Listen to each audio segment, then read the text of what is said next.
नमस्कार. श्री स्वामी समर्थ. अवधूत चिंतन श्री गुरुदेव दत्त. श्री स्वामी समर्थ महाराज की जय. अध्याय 51. श्री गुरु नृसिंह सरस्वतींचे निजानंद गमन. ओम श्री गणेशाय नमः. श्री सरस्वते नमः. श्री गुरुभवे नमः. श्री कुलदेवताय नमः. नामधारक शिष्य सिद्धयोगी चरणांना वंदन करून म्हणाला, यवन राजाने श्री गुरु नृसिंह सरस्वतींना त्याच्या बिदर नगराला नेले होते. तेथून श्री गुरु गाणगापुरात परत आले असे तुम्ही यापूर्वी मला सांगितले. मग पुढे काय झाले ते मला सविस्तर सांगा. यावर सिद्धयोगी म्हणाले, बाळा, आता पुढे काय झाले ते मी तुला सांगतो. ती विशेष घटना तू लक्षपूर्वक ऐक. ही कथा श्रवण करणाऱ्याच्या सर्व इच्छा पूर्ण होतात. श्री गुरु यवनराजाला त्याच्या नगरात भेटून गाणगापुरात परत आले. परत आल्यावर त्यांनी एक विचार पक्का केला की आता हा पसारा खूप वाढला आहे. लोकांना खरा परमेश्वर समजावा, नुसती व्यक्तीची पूजा असू नये. आता आपण गुप्त होऊन अवतार समाप्ती करावी. मग त्यांनी आपल्या शिष्यांना व भक्तांना आपण श्री शैल पर्वतावर जाऊन तेथेच गुप्तपणे राहणार असे सांगितले. प्रस्थानाची सर्व तयारीही झाली. श्री गुरु शिष्यासमवेत श्री शैल यात्रेला म्हणून निघाले. त्यावेळी भक्तजनांना अतिशय वाईट वाटले. ते श्री गुरूंच्या चरणी पडून म्हणाले, स्वामी, आम्हाला सोडून आपण का बरे जाता? स्वामी, तुम्ही आम्हा भक्तांसाठी कामधेनू आहात. तुमच्या केवळ दर्शनाने सर्व पातके 10 दिशांना पळून जातात. तुमच्या कृपेने आमच्या सर्व कामना पूर्ण होतात. आई आपल्या बालकाचा कधी त्याग करते का? तुम्हीच आमचे माता पिता, सर्व काही तुम्हीच आहात. आमच्यावर कृपा करा, आम्हाला सोडून जाऊ नका. सर्व भक्तांनी अशी परोपरीने विनवणी केली असता श्री गुरु त्या सर्वांना अत्यंत प्रेमाने म्हणाले, भक्तजन हो, तुम्ही कसलीही चिंता करू नका. मी तुम्हाला सोडून कोठेही जाणार नाही. मी याच गाणगापुरात नित्य अमरजा संगमात स्नान करून मठातच गुप्तपणे राहील. याविषयी तुम्ही निश्चित राहा. जे लोक माझी नित्य भक्ती करतील त्यांना मी प्रत्यक्ष दर्शन देईन.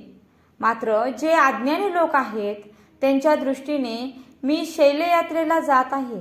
मी प्रांतकाली कृष्णा नदीत स्नान करीन.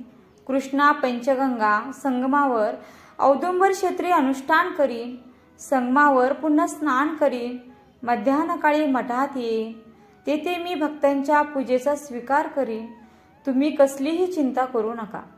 आम्ही गाणगापुरात निरंतर वास्तव्य करणार आहोत. जे लोक आमची भक्ती करतात, आमच्यावर पूर्ण श्रद्धा ठेवतात, ते आम्हाला प्रिय विशेष आहेत. त्यांच्या सर्व कामना इच्छा त्वरित पूर्ण होतील. हे आमचे वचन त्रिवार सत्य आहे. अमरजा संगमावर जो अश्वस्थ वृक्ष आहे तो कल्पवृक्ष आहे. त्याची नित्य पूजा करा, म्हणजे तुमच्या मनात ज्या इच्छा असतील त्या खात्रीने पूर्ण होतील. मी मठात माझ्या निर्गुण पादुका ठेवीत आहे.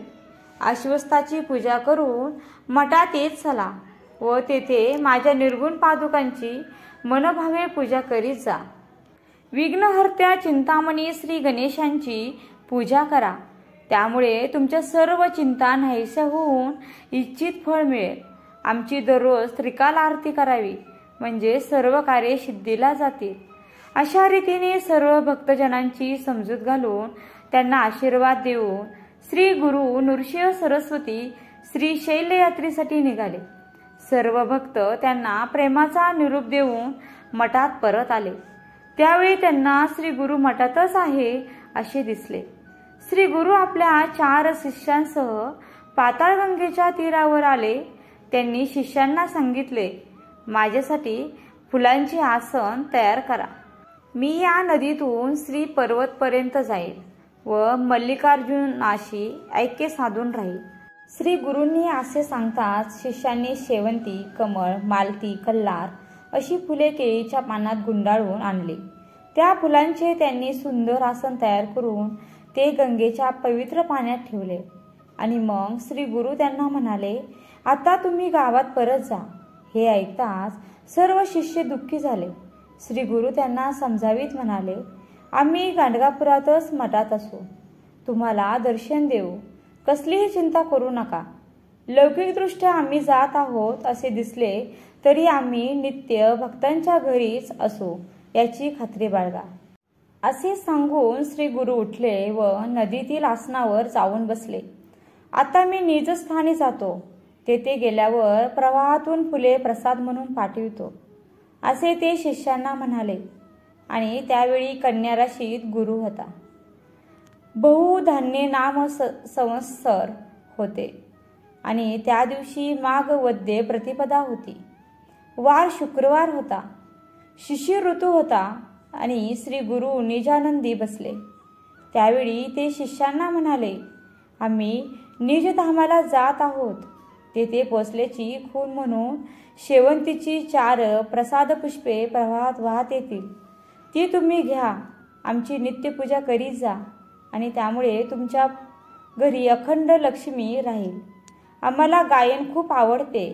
ज्या घरी आमचे स्तोत्रगान चालू असेल त्या घरी आम्ही अखंड वास्तव्य करतो. आमचे जो नेहमी स्तोत्रगान करतो त्याला कसलीही व्याधी येणार नाही. त्याचे दारिद्र्य नाहीसे होईल. त्याला पुत्र पौत्र प्राप्त होतील. तो निरामय शतायुष्य होईल. जे कोणी आमचे चरित्र श्रवण पठण करतील त्यांच्या घरी लक्ष्मी नांदेल याविषयी संदेह नसावा, असे आपल्या शिष्यभक्तांना आश्वासन देऊन श्री गुरु एकाएकी गुप्त झाले. सगळे भक्त तेथे चिंता करीत बसले. त्यावेळी एका नावेतून काही नावाडी आले. ते त्या शिष्यांना नमस्कार करून म्हणाले, आम्ही पहिले तरी होतो. तेथे आम्ही श्री गुरूंना पाहिले. संन्याशी वेशात असलेल्या त्यांनी हातात दंड धारण केला होता. त्यांनी स्वतःचं नाव श्री नृसिंह सरस्वती असे सांगितले. त्यांनी तुम्हाला एक निरोप सांगितला आहे. आम्ही कर्दळीवनी जात असलो तरी नित्य गाणगापुरातच असू. त्यांनी जाताना असेही सांगितले की तुम्ही आता तुमच्या घरी जावे, वंशवंशी माझी भक्ती करी सुखाने राहावे. प्रसाद पुष्पे आल्यानंतर ती शिष्यांनी घ्यावीत असे आम्हाला सांगून श्री गुरु एकाएकी अदृश्य झाले. ते नावाडी असे सांगत होते तोच प्रसाद पुष्पे वाहत आली. तू 4 शिष्यांनी घेतली. सिद्धयोगी असे सांगत होते. त्यावेळी नामधारकाने विचारले, ते 4 प्रमुख शिष्य कोण? त्यावर सिद्धयोगी म्हणाले, श्री गुरूंचे अनेक शिष्य होते. श्री गुरूंनी त्यांना संन्यास दीक्षा देऊन वेगवेगळ्या तीर्थक्षेत्री पाठवले.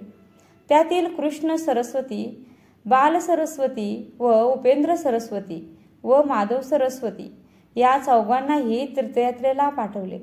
श्री गुरु निजधामाला गेले. त्यावेळी सायनदेव साखरे, कवीश्वर नाव दिलेला नंदी ब्राह्मण, नरहरी कवी आणि मी स्वतः असे 4घे जण त्यांच्याबरोबर होतो.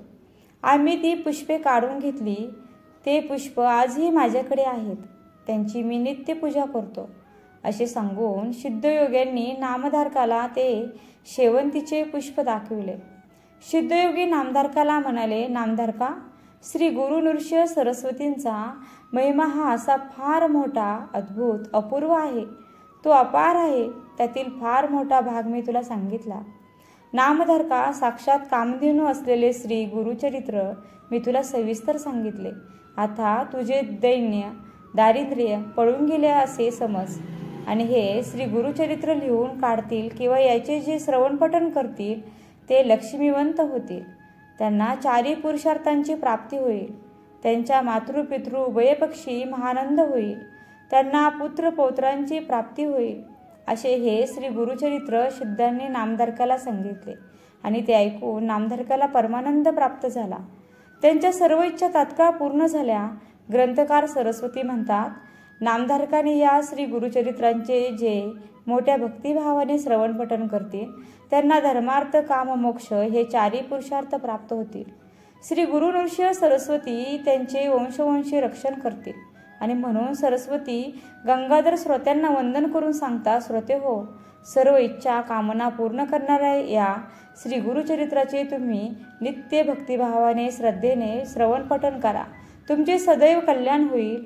आणि अशा रीतीने श्री गुरुचरित्र अमृतातील श्री गुरु नृसिंह सरस्वतींचे निजानंद गमन नावाचा अध्याय 51 समाप्त. धन्यवाद. श्री स्वामी समर्थ. जय जय स्वामी समर्थ. श्री गुरुदेव दत्त.